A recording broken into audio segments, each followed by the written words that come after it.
السلام عليكم ورحمة الله وبركاته.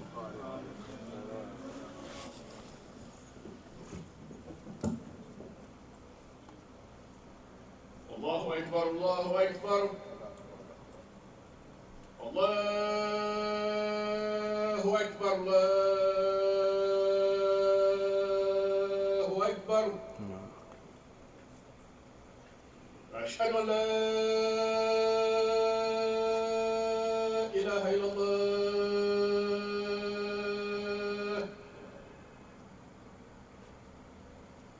أشهد أن لا إله إلا الله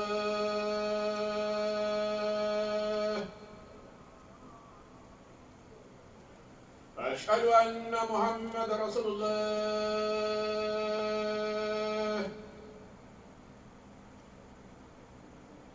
أشهد أن محمد رسول الله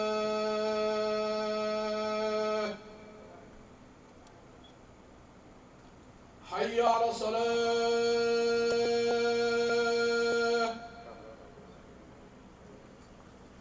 حي على الصلاة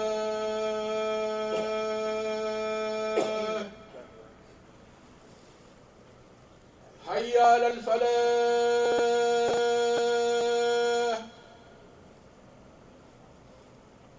حي على الفلاح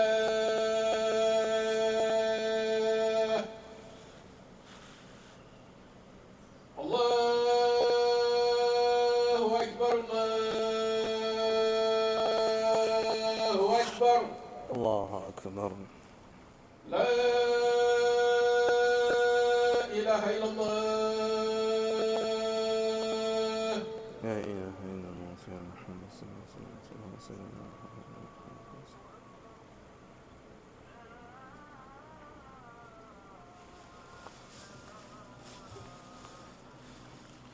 أعوذ بالله من الشيطان الرجيم. بسم الله الرحمن الرحيم.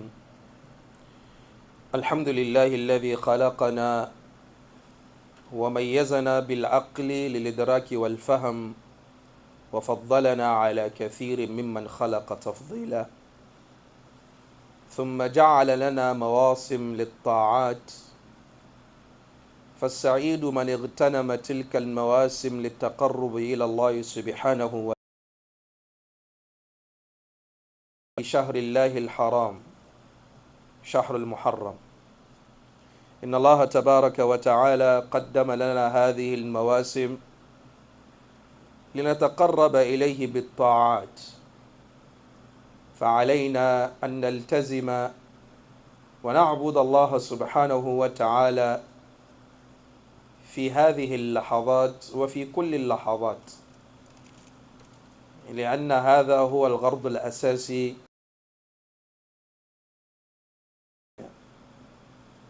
إن الله تبارك وتعالى قال: وما خلقت الجن والإنس إلا ليعبدون. Brothers and sisters in Islam, we thank the Almighty Allah for giving us an opportunity to be here. We seek His refuge from our own iniquities, and we thank Him for His mercies that He's bestowed upon us. We bear witness that there is no deity worthy of worship except the Almighty Allah. We also bear witness that the Prophet Muhammad sallallahu alaihi wasallam is His servant and His messenger. Whosoever the Almighty Allah guides is really guided, and anybody who goes astray has nobody to blame but themselves. Today is a Friday, the third day of Muharram, 1445 years after the hijrah of the Prophet Muhammad sallallahu alaihi wasallam, which also corresponds, I believe, with the 21st day of July 2023. A few days ago, we were in an old Islamic year, and today we are in the third day of the new Islamic year. And this is a sign to us that the only thing that is constant in our life is change. And as we turn, the pages of our calendars, it should give us a thought, a source of reflection that our lives are not permanent. Today we are here, tomorrow we are gone. So for us Muslims, the turn of the new year is not a time for merrymaking, jumping here and there. It is a time for us to reflect and think of how well we've served the Almighty Allah. Abdullah ibn Mas'ud says, every morning that day speaks to us. It says, أنا خلق جديد وعلى عملك شهيد فاغتنمني فإني لا أعود إلى يوم القيامة. He says, every morning, this Friday morning spoke to you. It says, I am a new creation. Today, this Friday, it's not the same as the last Friday. It's not going to be the same as the next Friday. It's a whole different creature, same as you and I are creations of the Almighty Allah. This Friday is also a creation of the Almighty Allah. وَعَلَى عَمَلِكَ شَهِيدٌ. I'm also a witness upon you concerning the deeds you're going to practice today, you're going to do today. فَاغْتَنِمْنِي. Try as much as possible to profit from me, because when I leave, I'm never going to come back again. So my brothers and sisters in Islam, we need to look at our lives. How well have we served the Almighty Allah? Let's take a retrospection of the lives that we led on this earth.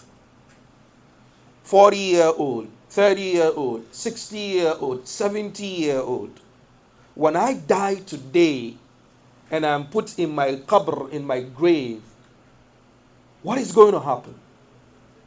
The Prophet Muhammad sallallahu alaihi wasallam lived for only 63 years, but he's been in the grave for more than 1,000 years. The question I always ask myself in this regard is, will my 63 years of ibadah give me respite and peace of mind in the grave for 500 years? That's a question all of us need to ask ourselves. The things that I'm doing now, when I die and I'm put in the grave, and then Qiyamah is in the next 1,000 years or 2,000 years. The 60 years that I lived, or 70 or 80 or 90, let's say you even live for 100 years. Your ibadah within that 100 years, will it give you some respite in the grave for 500 years? I think it's a question all of us need to ask ourselves. We are in a new Islamic year, and we are in one of the sacred months, because the hadith of Abu Bakr in Sahih Muslim explains the verse in Surah At-Tawbah where the Almighty Allah says, إِنَّ عِدَّةَ الشُّهُورِ عِنْدَ اللَّهِ 12 شَهْرًا فِي كِتَابِ اللَّهِ يَوْمَ خَلَقَ السَّمَاوَاتِ وَالْأَرْضَ مِنْهَا أَرْبَعَةٌ حُرُمٌ. That in the months of the Almighty Allah, we have 12 months. And amongst these 12 months, there are 4 that are sacred. And the Prophet Muhammad sallallahu alaihi wasallam said, Dhul Qa'dah, Dhul Hijjah, Muharram, wa Rajab Mudhar, alladhi bayna Jumada wa Sha'ban. So these are the 4 months. Dhul Qa'dah, the month right after the month after Ramadan. So the month of Eid al-Fitr, right after it, we have Dhul Qa'dah. And then Dhul Hijjah is the month in which the Hujjaj go to perform Hajj. And the Muharram is this month that we are in. And Rajab, the other one, is the 2 months preceding the month of Ramadan. So these are 4 sacred months for us. And as Muslims, we need to know these months. We need to know when they set in. But the problem is that Muslims are only concerned about Ramadan. But then again, our life doesn't revolve around only Ramadan. Because at every point in time, the Almighty Allah has created for us seasons in which we can worship Him and get closer to the Almighty Allah. So for example, we have a weekly season of fasting on Mondays and Thursdays. We have another season of Ayyam al-Bid, the 13th, the 14th, and the 15th of every Islamic month. And then we have seasonal ones that come here and there, the fasting of the Yawm of Arafah, the fasting of ASHURA and Tasu'a. All these things are occasions that the Almighty Allah has planted for us in the year that will help us to get closer to the Almighty Allah. So as a Muslims, it's scandalous if you're not aware of these months and what they pertain. There's nothing wrong in using the Julian Gregorian calendar for dating and then taking your checks and then your paychecks and stuff like that. There's nothing wrong with that. But then if your life revolves only around the Julian Gregorian calendar and everything that comes with it, I need to tell you, you need to check your iman. Valentine's Day, that's none of your business. New Year's Day, that's none of your business. All these festivals are mixed up with shirk and have shirk origins. And you say, La ilaha illallah. What business do you have celebrating 31st night? You find an old Muslim man, one of his legs is in the grave, the other one is in the dunya. He says he's celebrating 31st night. So what are you doing? Let me just give us a brief history of these months. In 4 BC, Julius Caesar added 2 more months to the year because they had only 10 months then. So he added January and February to it. And January, they were supposed to worship an idol called Janus, which had 2 faces. One of the faces is saying farewell to the old year, and the other face is welcoming the new year, and they celebrate it on 31st night, 31st December. And you find a Muslim running around, we're going to celebrate 31st night. What's wrong with you? You find Muslim kids, we're going to celebrate 31st night. What's wrong with you? That's what the Roman pagans were doing all these years. And now you are free. You are an independent-minded Muslim who believes in La ilaha illallah. And then you're running around 31st night celebrating Janus. And then you think you belong in. Muslims of today, they want to be liberal, moderate, easy, going, understanding, accommodating, progressive, new, liberal, modern, 21st day Muslims. This is all laboratory talk, man. You're just manufacturing a new Muslim. Islam is not about all these things. February, another idol called Februs or Februa. March is from Mars, the Roman god of war. April from Aprulus or Aphrodite. May from another goddess called Maya. June, Juno. July, Julius Caesar. August, Augustus Caesar. September, 7th month. October, 8th month. November, 9th month. And then December, 10th month. So these are the calendar. This is it. It has got nothing to do with Christianity. It is an old Greek, Roman, pagan calendar. That's just by the way. Our calendar starts with Muharram. But how did it come about? In the 17th year of Hijrah, Abu Musa al-Ash'ari, a companion of the Prophet Muhammad sallallahu alaihi wasallam, who also happens to be the governor of Syria for Umar ibn Khattab, because at that time Umar was the Khalifa. He wrote a letter to Umar ibn Khattab saying, Amir al-Mu'mineen, I have a problem. I have 3 letters from you to me. All of them have Ramadan on them. But I'm not able to differentiate which one comes first and which is second and which is third. Amir al-Mu'mineen, help us out. In another narration, it says that 2 people came to Umar with a complaint. I have borrowed money from you and it is time to pay. The contract is that I'm going to pay in Ramadan.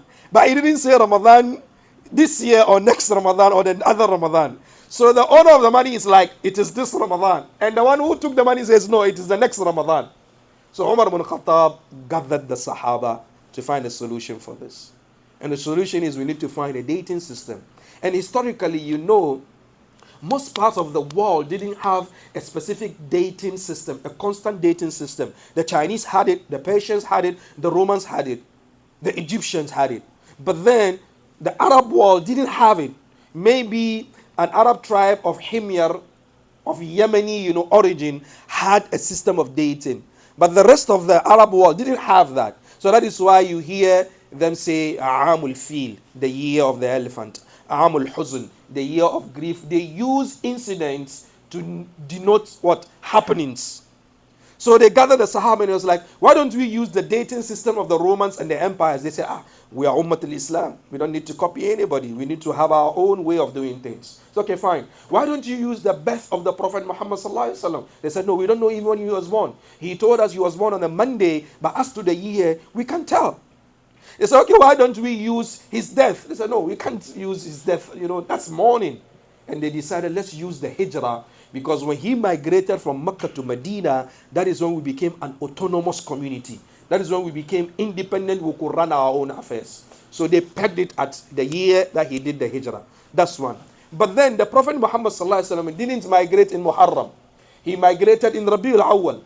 Why didn't they make Rabiul Awwal the first month of the year, but rather they made Muharram the first month of the year? Is because they said, let's make Hajj of the year. So that's how we have the Islamic calendar. So the 10th of the year, there's no special fasting. on 30th Dhul Hijjah. There's no special fasting, there's no special nafila, there's nothing like that. Our Sharia didn't come with that. It is like you're moving from Friday to Saturday. There's nothing special about it. What is special about it is that you need, or you and I, we need to be conscious of our activities. Because every morning we are 1 foot towards the grave. Every day we are 1 foot towards the grave. Every day we are 1 foot towards the grave. So I find it very astonishing and sometimes very, very disturbing that you find Muslims say, I'm celebrating my birthday. A 70-year-old man takes selfie. I'm 70 now. You have 3 more days to die. That's the reality, not 70. Because if you're going to live for 60 years and then you are now 30, how many more years left? 30. When you are 31, how many years more left? 29. So it is not an increment. It is not +1. It is -1. Let's be very careful with Almighty Allah and the way sometimes we copy some things from some people innocently, thinking it's the way to go. It is not.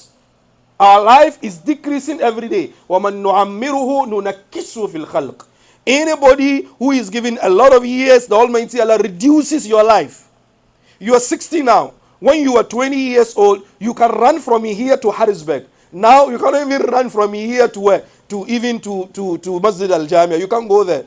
When you take 1, 2, 3 steps, you need to sit down and then you're breathing heavily. And then you think it is +1. You are closer to death.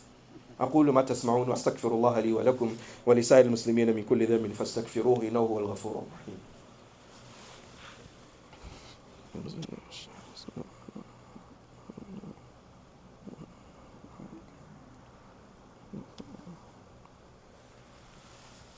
أعوذ بالله من الشيطان الرجيم بسم الله الرحمن الرحيم الحمد لله رب العالمين ولا عاقبة للمتقين ولا عدوان إلا على الظالمين وأشهد أن لا إله إلا الله وحده لا شريك له وأشهد أن محمدا عبد الله ورسوله أما بعد. We're speaking about the Islamic calendar and we're speaking about the month of Muharram that we are in. And the month of Muharram is a sacred month, and Almighty Allah has given us occasions and seasons through which we can get closer to the Almighty Allah. In this month of Muharram, we have a very, very important fast, which is Yawm ASHURA, the 10th of Muharram. And according to the calendar, it's going to be next Friday. It's going to fall on Friday. And ASHURA has a history behind it. The history behind ASHURA is that the Prophet Muhammad sallallahu alaihi wasallam, let's listen to this very careful. The Prophet Muhammad sallallahu alaihi wasallam used to fast the month of ASHURA. The hadith is in Sahih Muslim before he even migrated to Medina. He used to fast the month before the day of ASHURA before he went to Medina. So when he got to Medina and then he had, an interaction with the Jewish community in Medina, and he asked them, why are you fasting this day? They said, we are fasting this day because that is the day the Almighty Allah gave Musa success over Fir'aun. That is the day the Almighty Allah gave triumph and victory to Musa over Fir'aun. And the Prophet Muhammad told them, I am closer to Musa than you. And before the fasting of the month of Ramadan, there was the fasting of the month of Ashura. It was Ramadan that came to lift up the mandatory hadith in Sahih Muslim by Rubayy bint Muawwidh, where she says on the day of Ashura, the Prophet Muhammad sends emissaries to the neighboring villages for us to fast and even for us to train the younger ones to fast on the day of Ashura. So the hadi or the direction of the Prophet Muhammad on the day of Ashura is fasting. Fast on the day of Ashura. Then later, in the latter part of the life of the Prophet Muhammad, the Sahaba were like, Ya Rasulullah, you've told us to always be different from the Yahud. But then they are fasting Ashura, you're also fasting Ashura. And then he said, when the Almighty Allah grants me a longer life to next year, I'm going to fast on the 9th and then the 10th. But then the Prophet Muhammad didn't see the next year. So it became a sunnah for us to fast on the 9th and then what? On the 10th. So you plan to fast on the Thursday and then on the what? On the Friday. But then there is mas'ail fiqhiyya concerning fasting on Friday. Because the Prophet Muhammad prohibited us from fasting on only Friday. So if you're going to fast on a Friday, fast a Thursday before it and then a Friday. or you fast on the Friday and then you fast what? On the Saturday. That's a general ruling on fasting on Fridays. But then for this Ashura and Tasua, you fast on the Thursday and then you fast what? On the Friday.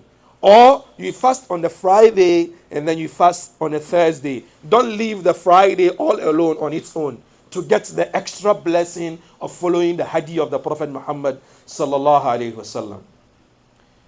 This fasting of Ashura is very, very important for us. And he taught us to talk about that story, maybe another khutbah, another time. We'll look at, the lessons we can learn from the story of Musa and Pharaoh. But then, when you observe within, the fraternity of Muslims themselves, we have issues with Ashura between Ahl Sunnah wal Jama'ah and then Shia.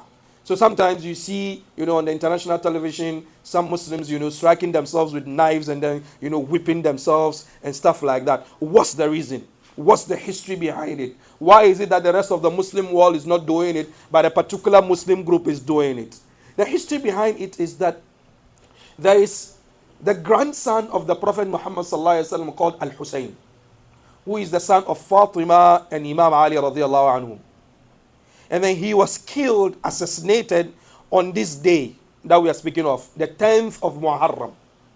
So the Shia turned this day into a mourning day, where they cry, they weep, they beat themselves, they cut themselves, they do all. You can see, you see it on the internet. It's not something that I can, I'm concocting or manufacturing.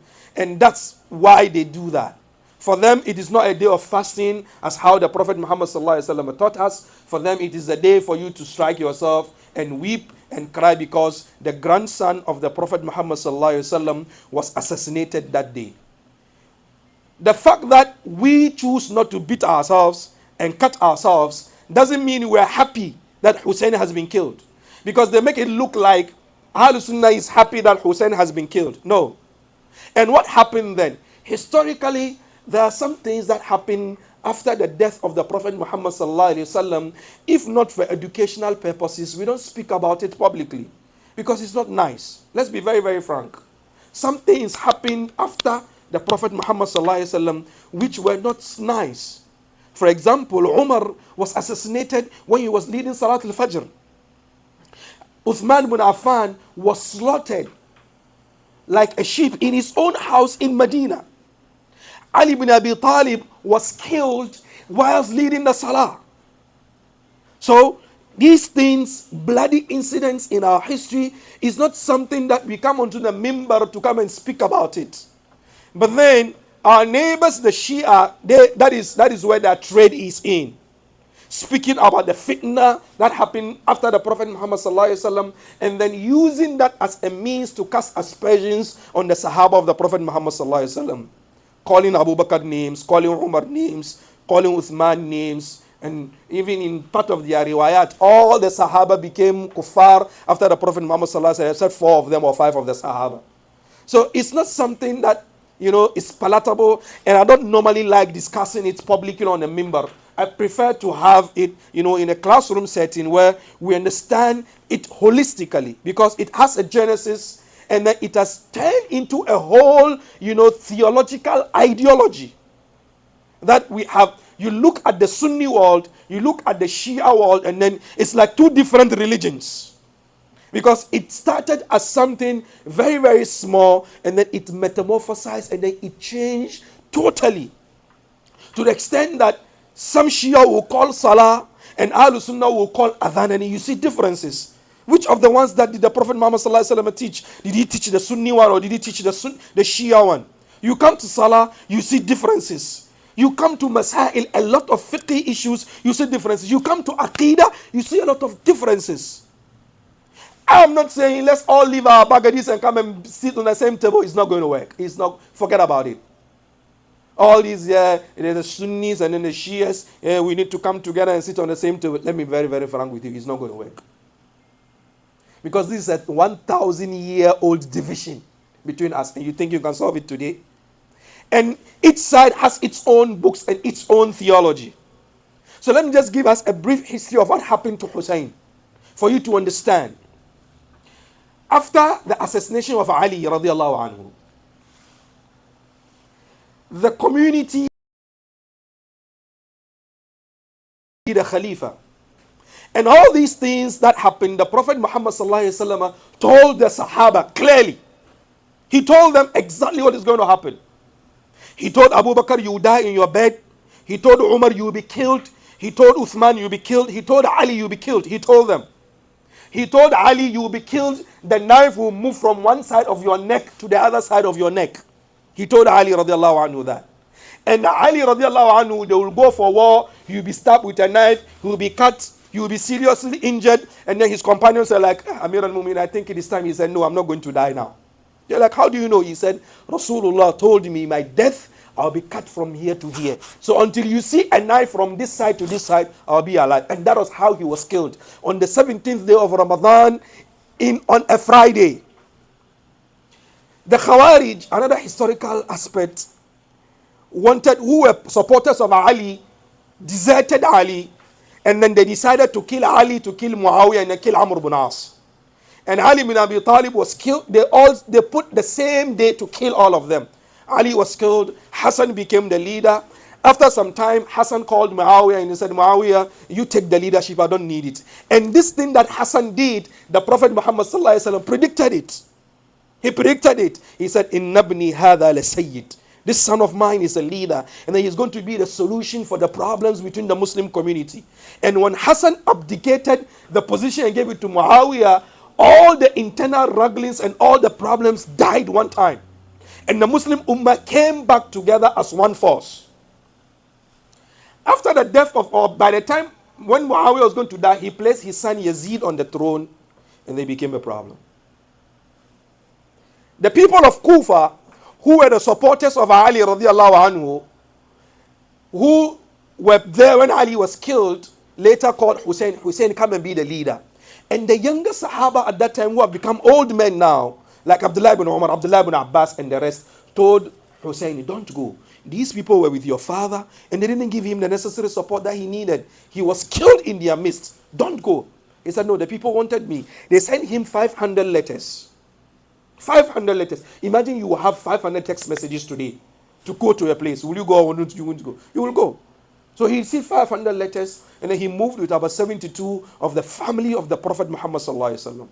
And in that group which moved with Hussein, he has brothers in there who are Abu Bakr. He has brothers in there who are Umar. He has a brother in there who is Uthman. Because Ali radiallahu anhu named his children after the famous Sahaba, Abu Bakr, Umar, Uthman. He had them there. And all of them were killed on the day of ASHURA. But our neighbors, the Shia, they don't mention these things. It's as if it was only Hussein who was killed on that day. Not to waste your time or take you through, some historical, issues. Hussein was killed. And some family members, majority of them were killed on that day. It's a very sad incident in the history of Islam. Because the head was chopped off from the body. And a lot of things happened. And some of them said the head is buried in Egypt, Al-Qahira. If you go to Al-Qahira today, Cairo, there is a Masjid Hussein, and they say his grave is in there. You go to Karbala in Iraq, they say his grave is in there. You have about 4 or 5 different places in the world that say it is the grave of Hussein. It is just a business venture for people to make money, that's all. But in reality, he was buried where he was killed. So the Shia used this incident as an incident for them to what? To mourn, to whip themselves, to cut themselves, and then to what? To do all kinds of harm to their body, because they say when Hussein was crying out for help, nobody came to help him. And they should have gone to help him. And you came 1,000 years ago, 1,000 years behind. How can you go and help him? Then we have another group which is opposite to the Shia on this, which are called An-Nawasib. An-Nawasib, when they saw what the Shia do, they turned the day into a merrymaking day. They turn into a merrymaking day. This is the day for happiness. This is the day for joy. Because An-Nawasib, they were opposing the family of the Prophet Muhammad sallallahu alaihi wasallam. They showed enmity to them. And then finally, Ahlul Sunnah wal Jama'ah took the middle path. This is not a day for us to mourn, in as much as it is a day that we are pained about it. Because if there's any day for us to mourn, will be the day the Prophet Muhammad sallallahu alaihi wasallam died. because the Prophet Muhammad sallallahu alaihi wasallam is in a better position than what than Hussein. But then the Muslim world never took the day the Prophet Muhammad sallallahu alaihi wasallam died as a day of mourning. So on the day of Ashura is a day of fasting. That's next week Friday. You fast on the Thursday and then you fast on the Friday, or you fast on the Friday and then you fast on the Saturday. Fasting only on the 10th of Ashura. If it is not on a Friday, it's highly recommended. But if it falls on a Friday, looking at a hadith where the Prophet Muhammad sallallahu alaihi wasallam, prohibited us from fasting on only Friday, you fast 2 days. Fast on the 9th and the 10th, and then fast on the 10th and then the 11th. This is who we are as a Muslim. Some of us Muslims, some of our history is very bloody. Wallahi, it's very, very bloody. We Ahlul Sunnah wal Jama'ah, we prefer for those stories to remain in our books, that we read and learn them. It's not something that we carry to the market. It's not something we carry to the market. There has been civil war within us. Ali and Muawiyah fought at Ma'arakat al-Jamal. There was also Ma'arakat al-Siffin. There's also Ma'arakat al-Nahrawan. They fought. We had civil war. The Sahaba fought against each other. But then all we say is radiyallahu anhum wa radu anhum. We don't go about peddling their faults or their mistakes, because the Sahaba were not prophets. They were not saints. They were human beings like us. The difference between us and them is that they are the companions of the Prophet Muhammad sallallahu alaihi wasallam. They received the Quran directly from the mouth of the Prophet Muhammad sallallahu alaihi wasallam. They saw how he performed wudu. They saw how he prayed. They saw how he did Hajj. After he died, they were the ones who spread Islam across the world. And even historically, the Sahaba were the ones who took Islam as far as West Africa. Because the Ghana Empire, as at 60 Hijrah, 50 years after the death of the Prophet Muhammad sallallahu alaihi wasallam, the Ghana Empire's capital called Kumbi Saleh had 12 Jumu'ah masjids in it. 12. So they did that. They went through the Sahara Desert to bring Islam to West Africa. They took Islam, Amr ibn As, they were the ones who took Islam across North Africa. And then it is reported that Amr ibn As got to the Atlantic Ocean, and then he entered it with his horse. He said, if I know of a country behind this sea, I will go there and then present Islam. And then there is also historical findings that the Muslims were here in the Americas as early as 300 Hijrah. 300 Hijrah. The Muslims were here. More than 400 to 500 years before Columbus came in. Now they've stopped saying that Christopher Columbus discovered America, because they know it's not true. They stopped saying it. The Muslims were here long before. And Mansa Musa's brother, Abu Bakr, who was a king before Mansa Musa, he took a boat and crossed the Atlantic Ocean and came to America. And then he remained here, and then his brother Mansa Musa took over, and then he did that famous pilgrimage. So this is our history. This is who we are. But then there are parts of our history too, which is also what? Very bloody. Not palatable. It is not something for us to speak about it publicly on the minbar, not because we are scared, no, or not because we are not happy or we are ashamed of it, no. It is a learning curve for us Muslims, but then it is not something that we peddle and then take to the market and say, this is what happened, Muawiyah and Ali fought, and then Zubair was killed, and then Talha was killed, and all this stuff. It's not something palatable. It's something that we learn from it, and as Muslims will move away from it. So this month of Ashura, the month of Muharram, is a sacred month. It's a month that we get closer to the Almighty Allah.